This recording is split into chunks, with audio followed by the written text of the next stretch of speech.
9:02 is our time, but first up this morning, why is Richard Zorowski refusing to participate in a candidates debate in District 12? The incumbent councillor says he will not participate, blaming what he calls a toxic group who are only out, he says, to harangue him and his supporters. He's even suggested there's a racist overtone to his critics. John Bignell is one of the other candidates running for council in Timberley, Beachville, Clayton Park, Wedgwood. He joins me on the phone here this morning to begin our day. John, good morning to you. Good morning, Rick. Thank you for having me on the air. Well, thank you for joining us. And we've also got with us Iona Stoddard. She's another of the candidates running in District 12 in the October 17th municipal election. Iona, good morning to you. Good morning, Rick. Thanks for having me on the show. Well, thank you for joining us here, and especially at the late notice. We also reached out to Eric Jury, who's the other of the four candidates in District 12, and he has not yet replied. I've asked him to give us a call if he can right now in this segment. Let me start with you, John. Richard Zorowski says there's a what he calls a toxic group that are only out to harangue him and his supporters, and that's why he won't participate in this proposed candidates debate. What do you say to that? Yeah, no, I don't understand that. I think debates are an opportunity. It's an opportunity for candidates to come together and share their ideas. It's really the only time that residents can really ask their tough questions. And if you talk about being a toxic group, well, doesn't he have a group that he could engage and say, listen, can you host a debate? Because I certainly would welcome that. If he has his supporters and his people that would like to host a debate, I would welcome it. If this group isn't a group for him, then where's his group? Iona, your thoughts on this? I can't really speak for Richard Zurawski and the reason he's not encouraged to do these two debates, but I think it's a good forum for residents to ask their questions and get direct responses from the candidates. And John, as you pointed out in your note, you say last time in 2016 there were two candidates forums, and I'm assuming that Richard participated then, did he not? He certainly did, and I think candidate forums are pretty much the standard of democracy. When we look right across all elections throughout Nova Scotia, federally, provincially, it's part of what we do. And in 2016, we had two debates in our community, and I don't understand why. I know COVID has challenges and certainly makes challenges when we have to come together as a group and we can't do that. But technology has really solved a lot of those problems. And we look at other districts, they're having debates, they're having them on Zoom, they're having them online. Why couldn't we do something like that? And I certainly would be open if he's interested. I'm free tonight if he's available. And Iona, I mean, are you hearing from voters in District 12 at all on this issue, or is this a non-issue? I have heard from the voters, and they are concerned. They have a problem with communication overall with Mr. Zorowski. So I can't understand why he wouldn't participate. As John said, there are challenges with COVID, and but we still have technology. We have Zoom, and John and I were able to participate in a Zoom debate a few days ago. I originally myself had turned down a debate because I thought the constituents would rather see me at the door. But however, after giving it some thought, I thought, well, you know, they're able to ask me the questions directly. They have feedback on each other, and it might be a good forum because the residents wanted the opportunity to see me and my thoughts. John, are you hearing from voters on this issue at all? Yeah, no, at the door, they're quite frustrated. When you listen to people say, this isn't a new problem that Richard isn't reaching out, isn't connecting. This is an ongoing problem that I'm hearing about emails, phone calls, and even one of my campaign members tried reaching out for his question about a sign, and they contacted him 6 times in the run of a 24-hour period. They've yet to return his phone call. So I don't. If this is an election when you should be able to reach your candidates and should be able to reach your elected officials, well, what's it going to be like when he gets back in? Does he need to reach out to anyone? Does he need to talk to anyone? If this is the time when we expect to be hearing from our elected officials and we can't even get a hold of them. Is this, do you think, one of the big issues facing District 12 voters right now, Richard Zorowski himself? No, I can't speak for all the residents. I just know that people are frustrated. I think people are disappointed that there's a lot of things that have happened in the community that just don't line up with his views and his message to the residents. You know, we talk about transit, yet we've had a reduction in transit in District 12. We talk about the ability to work and be a leader. Yet we've had the failure of our BOT rec center that was basically scrapped and put on a 10-year budget. And thankfully, Ian Rankin, our MLA, stepped up and said, listen, I'm going to fix this. I was able to get it done. So I look around and say, there's a lot of things that are a problem in our community, and we really need to unpause this district and get it going. Iona, what do you think about the issue? Is Richard Zorowski the issue, or are there other issues that, obviously there are others, but is Zorowski himself an issue in this campaign? Well, the fact that he won't communicate directly is an issue. On my platform, my number one Your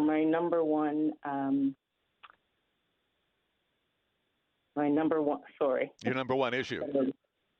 Well, my number one resolution to all of these problems is communication, and I insist on having that as number one on my platform.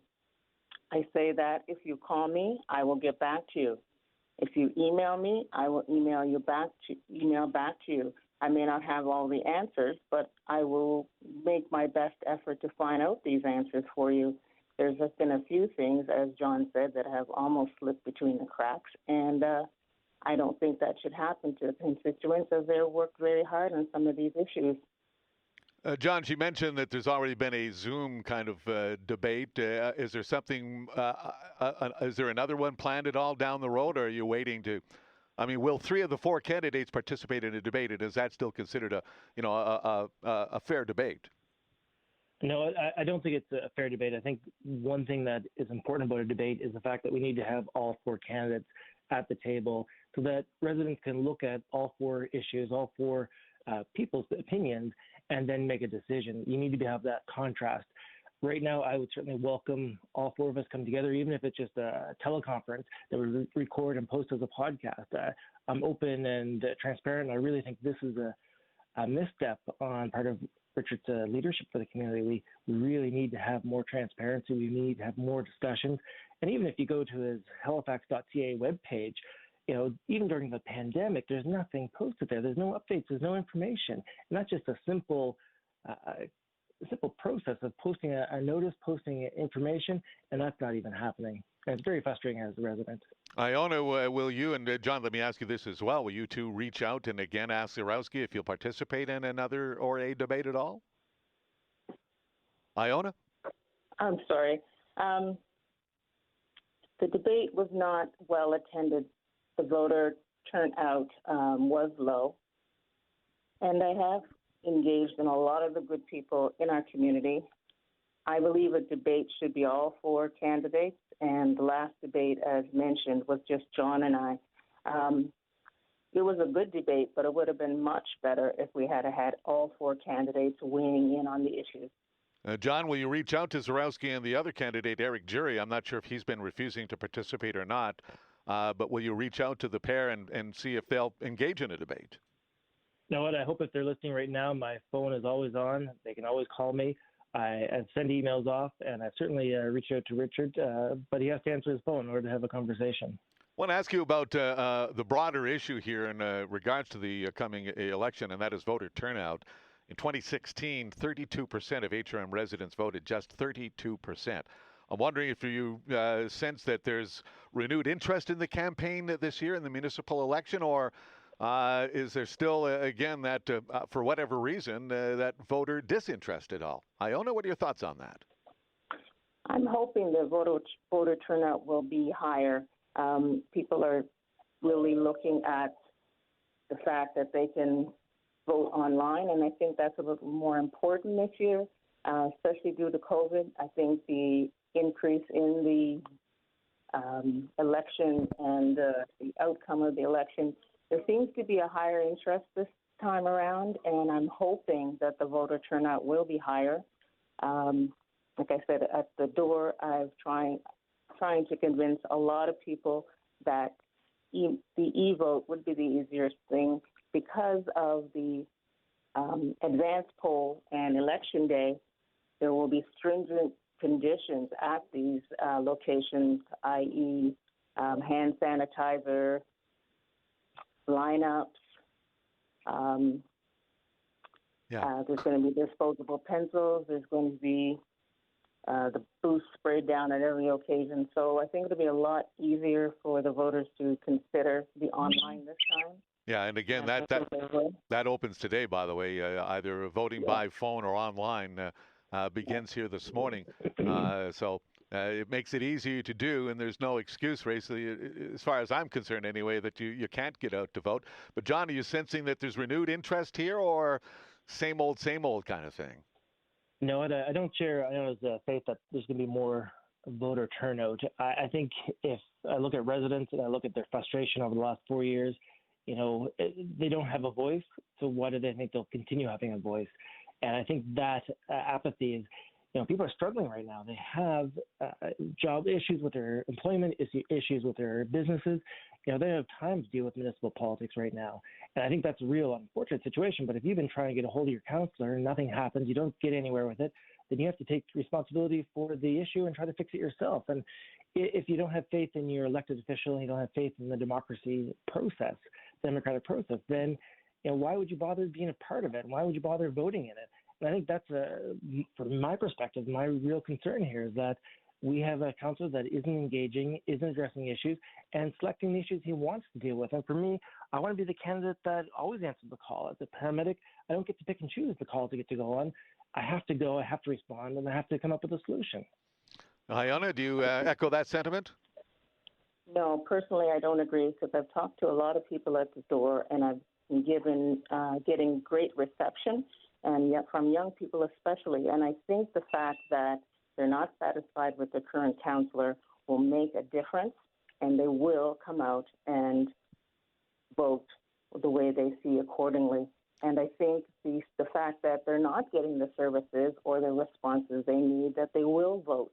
If not vote against, they will vote for one of the other candidates, because they need that reassurance that somebody will answer their calls and look after their needs. Indeed. Well, listen, I appreciate your time here this morning, both of you. John Bignall, Iona Studdard, thank you very much. Good luck in the campaign. And again, we remind folks here today that voting online and by phone begins as of this morning. Thank you, John. Thank you, Rick. Have a great day, Iona.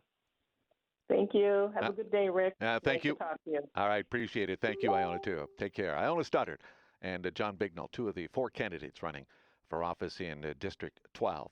And again, the story being that Richard Zorowski, the incumbent, has refused to participate in any candidate forum. There is another forum tonight, by the way, a District 11 candidates forum